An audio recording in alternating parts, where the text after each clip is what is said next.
오늘 말씀은 나아마 사람 소발이 욥에게 두 번째 논쟁을 걸어오는 말씀입니다.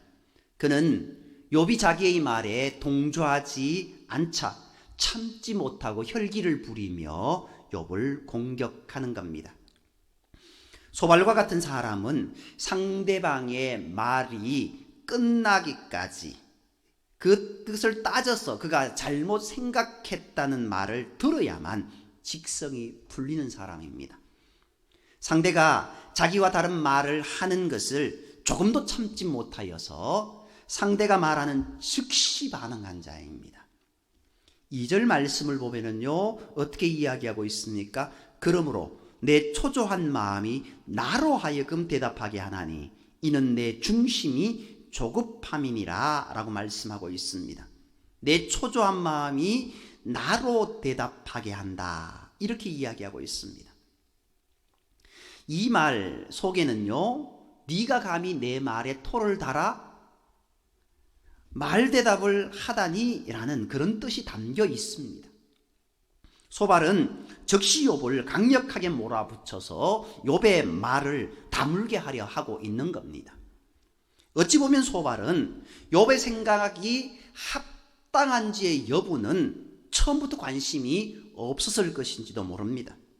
그의 관심은 오로지 욥이 자기의 생각에 동조하고 소발에게 아주 훌륭한 생각을 가졌다며 욥이 그의 생각에 적극적으로 반응해 주기를 바랐을 뿐입니다.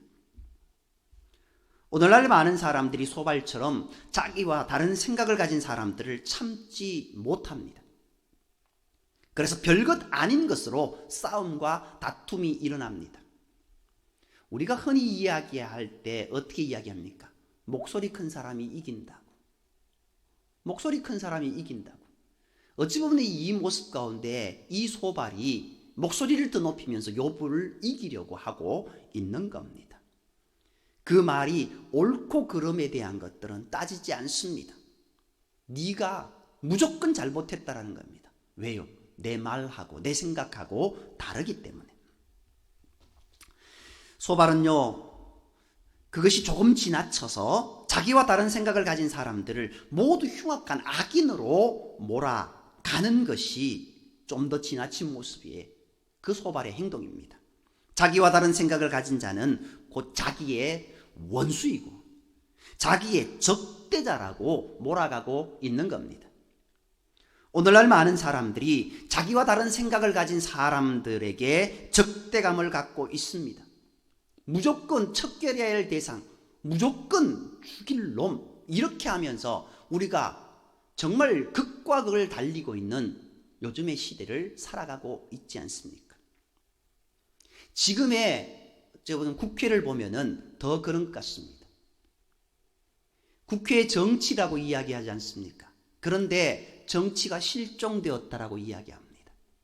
그래도 예전에는 그 당에 어른이 있다고 한다면은 어찌 보면 물밑 접촉을 해서 그렇게 타협점을 찾고 차선책을 찾고 그렇게 해서 정치를 해 나갔습니다. 근데 요즘 근래에서는 그런 부분들이 없습니다. 잘 보이지 않습니다. 타협점이 없습니다. 출구가 없습니다. 오늘 본문에 나오는 이 소발의 모습, 무조건 적대자로 여깁니다. 그 적대자로 여기는 모습이 끊임없는 공격으로 이루어지고 있다는 겁니다. 그리스도인들은 마음의 여유를 가지고 나와 다른 생각을 가진 사람을 포용할 줄 알아야 한다는 것. 나와 다른다는 것 인정해야 됩니다. 나와 다르다는 걸 인정하는 것은요, 적대자로 여기는 건 아닙니다. 그래, 생각은 다를 수 있지. 그리고 다른 부분으로 맞춰가는 부분들입니다. 그런데 그것조차 인정하지 않는다고 한다면은 정말 적대자이고 죽일 놈, 그렇게 되고 마는 겁니다. 욥이 이 소발의 말에 순순히 동의하지 않자 소발은 소위 꼭지가 돌 정도로 화가 나서 다음과 같이 욥에게 악담을 하며 공격하게 됩니다. 그의 이러한 공격은 욥이 그의 말에 적극적으로 동조하지 전에는 결코 멈추지 않을 것입니다. 먼저 소발은요, 욥처럼 악한 사람은 그가 세상에서 형통할지라도 그가 그 형통의 즐거움을 누릴 시간은 아주 잠깐뿐이고 곧 망하게 되리라고 5절에서 말합니다. 그리고 6절 7절 말씀을 보면은요, 소발은 욥처럼 악한 사람은 그 존귀함과 뛰어남이 하늘에 닿을 정도가 되었다 할지라도, 참 여기에 보면은 우리가 입에 담기 그런 한 단어가 들어가 있습니다. 똥처럼 될 것이라고 이야기합니다. 성경에도 있습니다. 물론 이 부분이, 이거는 이제 좀 들어가지만 이제 레위기 가면은 이 단어가 아주 잘 나옵니다. 많이 나옵니다. 아무튼 오늘 본문에는 아주 안 좋은 표현으로 그렇게 쓰고 있지 않습니까? 소발이 욥을 똥에 비유한 것은요, 욥이 그만큼 치졸하고 흉악한 죄인이라고 몰아붙이고 있는 겁니다. 또 욥처럼 악한 사람은 그가 죽은 후에 그를 기억하는 사람이 아무도 없을 것이라고 말합니다. 이스라엘에서 그의 이름을 기억하는 자가 아무도 없는 것은 아주 큰 재앙에 해당하는 것이므로 소발은 이 말을 반복해서 말하고 있습니다. 아무도 기억하지 않는 존재, 아무도 그 이름을 기억하지 못하는 존재, 있었는지 없었는지 그렇게 우리에게 인식되어졌다 할 수도 없지요. 우리 교회 속에서도 예배의 자리에 나오고 신앙생활 하지만 저분이 있었는가 없었는가 우리가 기억하지 못하는 사람들도 있을 수 있다는 겁니다. 큰 대형교회의 한 목사님 택시를 탔습니다. 택시를 탔는데 그 택시 기사분이 반갑게 인사를 하더라는 겁니다. 아유, 반갑습니다 목사님 하니까 그 목사님이 아유, 예 감사합니다. 혹시 우리가 어떻게 알지요? 그분이 제가 몇 주 전에 교회 새가족으로 등록했는 사람입니다. 그런 이야기를 하시더라는 겁니다. 그 이야기에 충격을 받고 큰 교회 목사님이십니다. 목회를 그만두고 다른 곳으로 나아갔다라는 겁니다. 내 교회에 나온 성도도 새가족도 모르는 것이 어떻게 목회를 할 수 있느냐라고 하면서 다른 길을 가는 모습. 한 사람의 이름조차 기억하지 못하고 그것을 기억하지 못하는 그 모습. 우리도 그런 일이 있을 수 있다는 겁니다. 이스라엘에 있어서 이름을 기억하지 못한다는 것, 우리도 마찬가지입니다만은요, 저주입니다. 그런데 어떻게 소발이 욥에 대해서 그렇게 이야기하고 있습니다. 그런 저주를 퍼붓고 있는 겁니다.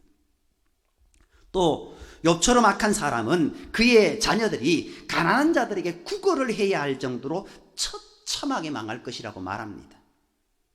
자기가 힘든 거는 어떻게 해요? 그래도 감내하잖아요. 그런데 자기 자녀, 자기뿐만 아니라 자기가 사랑하는 사람들에 대해서 건드리면은 어떻게 될까요? 거품 물고 사람이 달려들게 되어 있습니다. 그런데 이 소발은 어떻게 합니까? 욥의 자녀들에게 대해서 그런 악담을 하고 있습니다.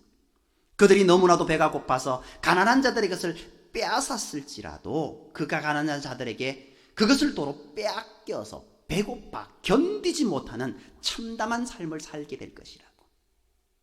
어떻게 구걸해서 그것을 먹을 수 있는 처지에 있었지만 그것조차도 도리어 빼앗겨서 먹지 못하는 서러움의 서러움 끝을 보여주고 있는 그런 모습이 아닌가 생각되어집니다. 그렇게 참담한 삶을 살겠다라고 네 자녀들이 그렇게 악담하고 있는 겁니다. 그리고 11절 말씀을 보면은요, 욥이 혹시 청년같이 기골이 강장하게 되었다 할지라도 어떻게 해요? 건강할지라도 그 기운이 급속히 쇠락해져서 오늘 내일 죽을 사람처럼 형편없는 자가 될 것이라고 말합니다. 이 모든 것이 다 욥이 소발의 말에 동의하지 않는다는 이유로 뱉어내는 악담들입니다. 혹시나도 상대가 내 생각에 동의하지 않는다는 이유로 혈기를 부리며 상대를 공격하는 버릇을 갖고 있지는 않은지 늘 나 자신을 살펴보아야 된다는 겁니다. 참고 또 참고, 참은 인자 세계면은 살인도 면한다는데, 그것뿐만 아니라 우리가 겸손하고 온유하고 순전하고 그런 모습이 우리 가운데 있어야 되는데, 그것이 성령의 열매라고 우리에게 가르치고 있는데 과연 우리가 그런 모습으로 살아가느냐라는 겁니다. 단지 욥이 자기의 말에 동조하지 않는다는 이유로 욥을 공격하는 소발은 욥을 향하여서 그가 할 수 있는 모든 악담을 다 쏟아냅니다. 12절 이하에 또 나옵니다. 소발은 욥이 악을 달게 여겨서 마치 사탕을 물고 다니듯, 사탕을 입에 물고 다니면 어떻습니까? 아주 달잖아요. 그런데 그렇게 물고 다니듯 악을 혀 밑에 감추고 악의 달콤함을 빨아먹으면서 다닌다라고 이야기하고 있습니다. 욥이 죄와 악을 버리기를 아까워하여서 항상 입속에 물고 있으나 그것이 그의 몸속에 들어가서 독사의 독이 되었다고까지 말합니다. 죄가 처음에는 달지만 그 결과는 쓰다는 이스라엘의 격언을 말하고 있는 겁니다. 욥과 같이 죄를 버리기 아까워하면서 항상 그 죄 가운데 머물러 있으려 하는 사람은 그 죄가 오히려 독이 되어서 그에게 재앙을 내리게 되는데, 지금 욥이 당하는 재앙이 바로 그런 이유에서 온 재앙이라고 말하고 있는 겁니다. 그리고 소발은 욥이 항상 남의 재물이나 탐하는 욕망 덩어리라고 말합니다. 남의 재산에 욕심을 품어 그 재산을 빼앗은 자는 하나님께서 그가 삼킨 재산을 그 뱃속에서부터 밀어내셔서 언젠가는 그 재산을 토해낼 수밖에 없게 된다는 겁니다. 욥이 재앙을 당해 모든 재산을 잃은 것이 바로 그 때문이라는 겁니다. 이렇게 남의 재산을 빼앗은 자는 그 재물이 그에게 독사의 독이 되어서 마치 사람의 독사에 물려 그 독에 죽게 되듯 그가 삼킨 재물의 독 때문에 그가 죽게 될 것이라고 악담하고 있습니다. 소발은 지금 욥이 당하는 재앙이 바로 그 증거라고 공격하고 있습니다. 세 번째로 17절 이하의 23절까지의 말씀을 보면은요, 소발은 욥과 같은 사람은 감람 기름이 흐르는 강, 곧 적과 꿀과 엉긴 젖이 흐르는 강을 보지 못할 것이다 라고 말씀하고 있습니다. 이것은 또 다른 의미가 있습니다. 감람 기름은 히브리 개념에서는 축복을 상징하는 것입니다. 그리고 꿀과 엉긴 젖은 하나님의 축복의 결과로 오는 번영과 행복을 의미합니다. 소발은 욥과 같이 항상 죄를 품고 다니며 남의 물건에 탐욕을 품고 강제로 남의 것을 빼앗거나 하는 그런 사람은 결코 하나님의 축복도 받을 수 없고 번영과 행복도 누리지 못할 것이라고 그렇게 선언하고 있는 겁니다. 욥같이 악한 사람이 혹시 어쩌다 그가 수고한 열매를 얼마간 얻었다고 하더라도 그것을 자신이 먹기 전에 남에게 빼앗길 것이고, 그가 장사하여서 얼마간 이익을 남겼다고 할지라도 그 역시 남에게 빼앗겨서 잠시의 행복도 누릴 수 없을 것이라고 공격합니다. 그것은 욥이 가난한 자들을 억압하고 돌보지 않았기 때문이고 그가 남이 세운 집을 강제로 빼앗았기 때문이라고 말합니다. 그가 살아갔던 모든 모습들 빼앗았다라는 겁니다. 그가 누리던 것들 강제로 빼앗았다라는 겁니다. 그 일로 인하여서 이런 결과가 왔다라는 겁니다. 또 24절에서 29절 말씀을 보면은요, 욥과 같은 악한 자는 어쩌다가 운 좋게 철 병기를 피할지라도 놋 화살이 그를 쏘아서 꿰뚫을 것이라고 말합니다. 그가 자기 몸에 박힌 그 화살을 빼낸다 하더라도 갈고리 모양으로 한 그 화살촉을 빼낼 때에 그의 쓸개와 내장을 휘젓고 나온 것을 생각하며 두려워 기절하게 될 것이라고 말합니다. 욥의 인생에 큰 어려움이 덮치려고 그 앞에 도사리고 있다고 말합니다. 그가 간직한 평생 모은 재산이 그가 피우지도 않은 불에 타서 삽시간에 없을 것이고 그 집에 남아있는 것들까지 모두 살라버려질 것이라고 말합니다. 소발은 욥이 아무리 죄를 감추려고 해도 하늘이 그의 죄악을 드러낼 것이라고 말하고 있습니다. 오늘 이 소발의 말은요, 그 속에는 너무나 잔인함이 숨겨져 있습니다. 욥을 공격하기 위해 한 소발의 이 말 역시 항상 죄와 악을 품고 다니는 사람들과 남의 것을 강제로 빼앗고 가난한 자들을 학대하는 자들에게 하나님께서 내리시는 심판을 정리한 이스라엘의 지혜론을 정리한 것입니다. 그러므로 이 말씀 역시 죄와 악의 결과라는 주제로 성경 말씀에 합당한 말씀들입니다. 그럼에도 불구하고 소발의 이 말이 잔인한 이유는 그가 이 말을 욥에게 말한 그의 동기가 불순하기 때문입니다. 소발은 자기가 욥에게 한 말을 욥이 순순히 동의하며 들어주지 않자 머리가 돌 정도로 화를 내면서 욥을 공격하고 있는 겁니다. 욥이 정말 죄를 지은 것을 그가 확인하고 경고하는 말이 아니라 단지 그가 욥을 싫어한다는 이유만으로 욥에게 저주를 퍼붓고 있는 것이기 때문입니다. 소발은 하나님께서 악인을 심판하시라고 말씀하신 것을 다 모아서 지금 욥을 공격하는 공격의 무기로 삼고 있는 겁니다. 이렇게 하나님의 거룩한 말씀을 남을 공격하는 도구로 사용하는 것은 하나님의 이름을 망령되이 일컫지 말라는 계명을 범하는 행위입니다. 하나님의 말씀은 그 말씀의 권위에 합당하게 사용되어져야 합니다. 내가 누군가를 미워한다는 이유로 그와 상관없는 말을 공격의 도구로 사용하는 것은 오히려 그 말을 자신이 하나님의 저주를 받게 된다는 것을 기억해야 됩니다. 가령 설교자가 본문에 담겨있는 하나님의 메시지를 찾아서 전하는 것이 아니라 자기가 하고 싶은 말을 하기 위해서 그 본문의 말씀을 이용한다면 그것은 설교가 아닙니다. 마찬가지입니다. 우리가 그 사람의 영혼을 위해서, 그 사람의 미래를 위해서, 하나님의 은혜를 위해서 해주는 말, 그 말은 은혜의 말입니다.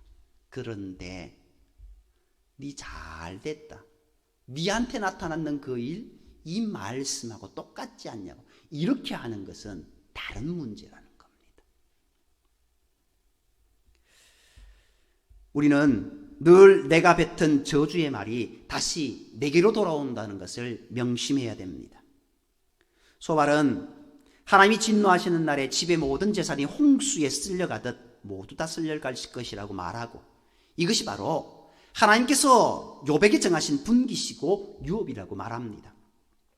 이것은 자신이 하나님인 것처럼 하나님의 저주와 최종 심판을 욥에게 선언하고 있는 그런 행동입니다.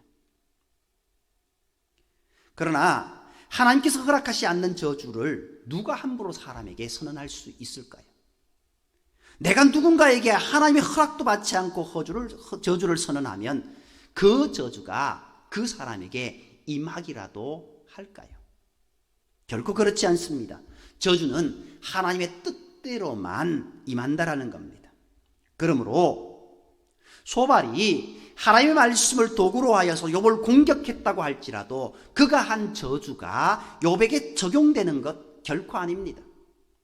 하나님은 사람의 뜻에 이리저리 휘둘리시는 분이 아니시다라는 겁니다.